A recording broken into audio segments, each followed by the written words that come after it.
Right then, welcome back, and today, oh yes, we are going to sort of set up out for this absolute green and black missile. Now, it's no surprise that the ZZR, not only does it do really good overtakes through the middle, it can destroy a rear tyre very easily. It will slide anywhere, not just in the wet at Kanto, it will slide anywhere. Now, the wheelbase is huge, so when it does slide, it doesn't actually try and spit you off all the time. What it does is it just mullers the back tyre to the point where, well, end of lap 2, and we have quite a significant colour difference between the... it's absolutely ridiculous. Between the two back tyres, and as the race goes on, it just gets more and more loose at the back end. It does not care. Is it quick? Well, depends where you are, depends what you're doing. We went 80th provisionally at UMC, and I thought, right, well, let's go somewhere where there's a bit of a few long corners, and at Road Atlanta, and what I did is I added one to the spring hardness, preload and rebound at both ends, so front and rear. I left the spring hardness, rebound and compression, and it kind of ruined the bike. It made it a bit too stiff. So apart from just sliding everywhere, it made it want to wheelie, it didn't launch as well. The AI were just on drugs on this one. As soon as I'm getting on the gas, if I'm feathering the throttle, the weight transfer, it was all just, it basically ruined it. We did eventually get the 3 laps done without spannering it or running into people or just making a horlicks of corners. There was plenty of crashes, AI riders running into the back of each other, and it just wasn't very good at all. And it went on and on and on and on. Here we go again. There you go. Cheers, thank you. And another one up the top of the hill. This is all lap 1 stuff as well. But when we finally got going, and we did finally get going, it turns out, wow, go on, get that right up here. Turns out the Hedgeabuser, or the Hedgeabuser as I affectionately like to call them, is more nimble, and the ZZR, or Zx-14, whatever we're calling it today, has a little bit more grunt, a little bit more go. I think it's got a slightly longer wheelbase as well, because you can, when you get it hooked up, it does actually drive forward a lot better. But we had a hell of a ding-dong. I'll put the full race of this out. We had a hell of a ding-dong with this Hedgeabuser, and that is normally a massive accident if you do that. But somehow, because both bikes are longer than a double-decker bus, we managed to stay on. We're on lap 3, we've got a 0.156 penalty, so I know that I've got to get a good drive out of somewhere, probably here. So I just hold back on the gas a little bit and just let it drive up the inside, and it rewarded me massively. Down here into the last corner over the bumps, it was, wow, it was serious. I didn't realise there was jumps down there until we went there with the ZZR1400. But yeah, interesting. That was a good race. We did go back. I undid the suspension changes, so I took the click off the spring hardness, the preload, and the rebound and compression, and we went again. And we did a 56.8 in the race, and we've already beat that. We've got 55.7, and I didn't know how far it was going to go, but I genuinely believe, looking at the tyres and the way the bike was behaving, there was not a massive amount left in the bike, and we did a 55.389, which would have put us 6th, yeah, on a ZX-14 or ZZR14, smack bang in the middle, the top end superbike. So yeah. It's a quick bike in the right hands on the right track. Just to punish myself even more, I thought we'd go to the Algarve circuit or Portimao, and I've had some really good races here in the last few weeks, and what we turned into was a rolling roadblock. And when we finally got it off the line and dodged flying bikes and people falling off left, right and centre, it was one of those races where the bike just wanted to destroy the rear tyre. I ran hards at both ends. I ran a medium front hard rear at Atlanta, but when I came here, this track is very hard on tyres, with something with the amount of grunt. And don't tell me the AI don't block, because that is just pure naughtiness, one way and then the other. The AI normally stick to the right hand side of the track. Just Yeah, a little bit of a niggle there from the AI programming for me. But yeah, the bike just... I might nickname it Shiva the Destroyer, because it destroys any round black things that go near it.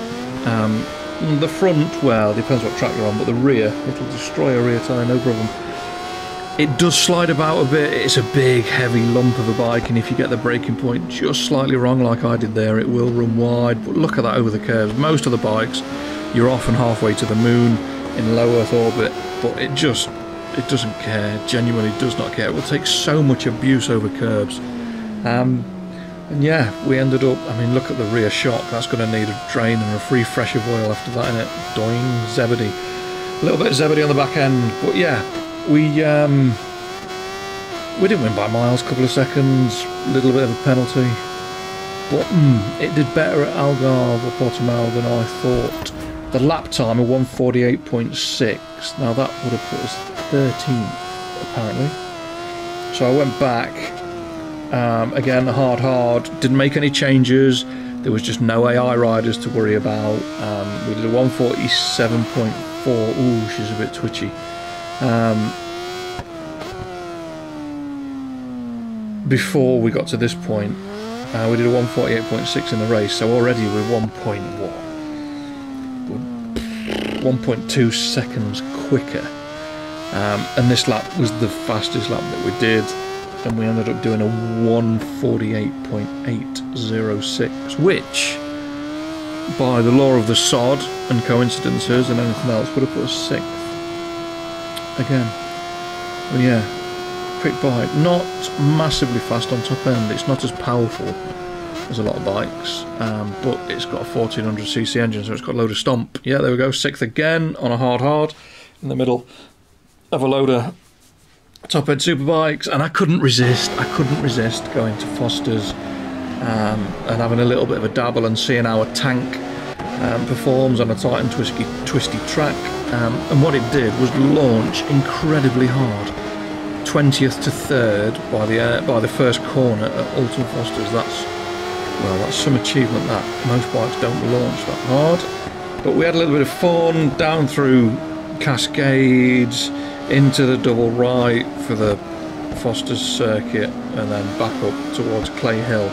And what a surprise that our old sparring partner, the Hedgeabuser, thank you for that, Mr. MV, but it's the Hedgeabuser at the front, again, sliding it about, trying to get the power down, trying to get drive, and we're on the old blocking manoeuvres again, the AI, so I thought I'll say you're a dummy, and I'll go around the outside, and it worked an absolute treat, even though there was a little bit of a nibble from the AI there, just trying to get back to the front. But yeah, went better than I thought it was going to do. I went medium front, medium rear.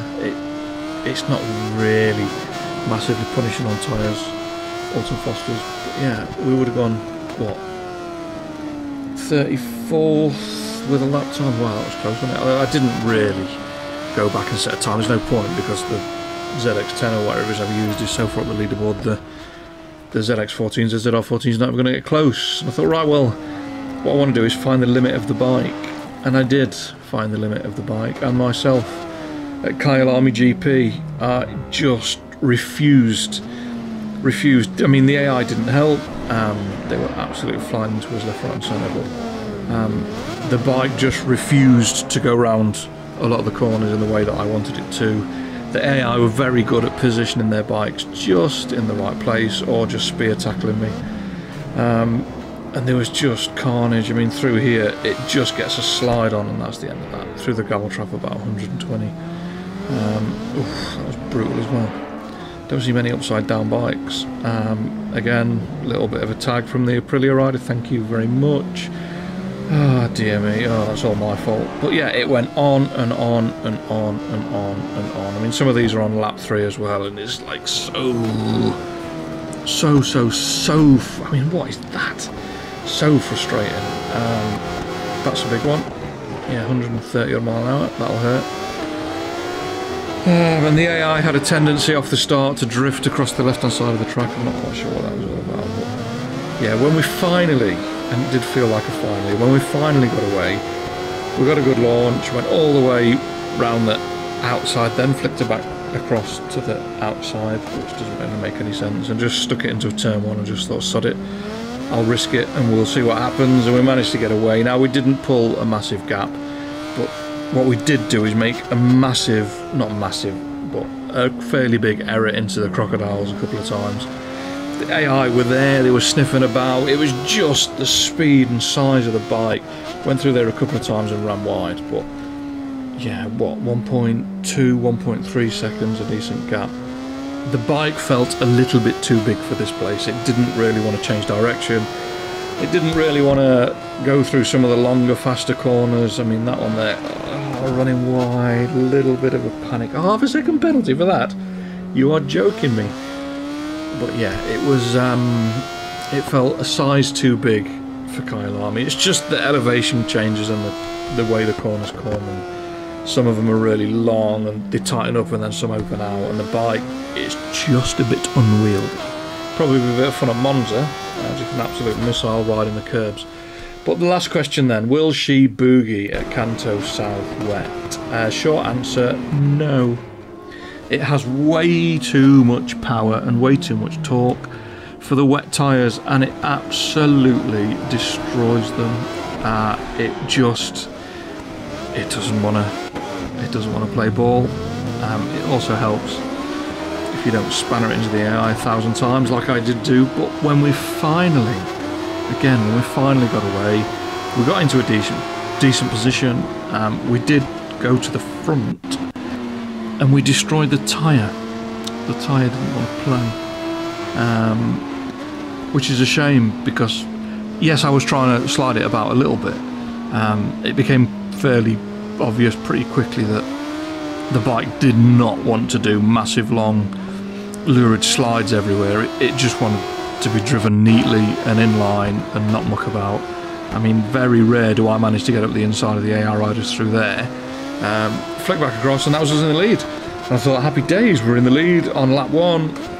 The tyre's not really cooking itself. I'll be able to get away, use the drive, the long wheelbase, and what happened was, like I said, we just murdered the tyre. Lap two, as you can see, it's just starting to slide about now. It's got no grip, and it was snapping back into line very quickly. It's got absolutely no grip in the rear tyre whatsoever. I was trying to be gentle and stand the bike up and get on the gas, and it didn't really matter what I did.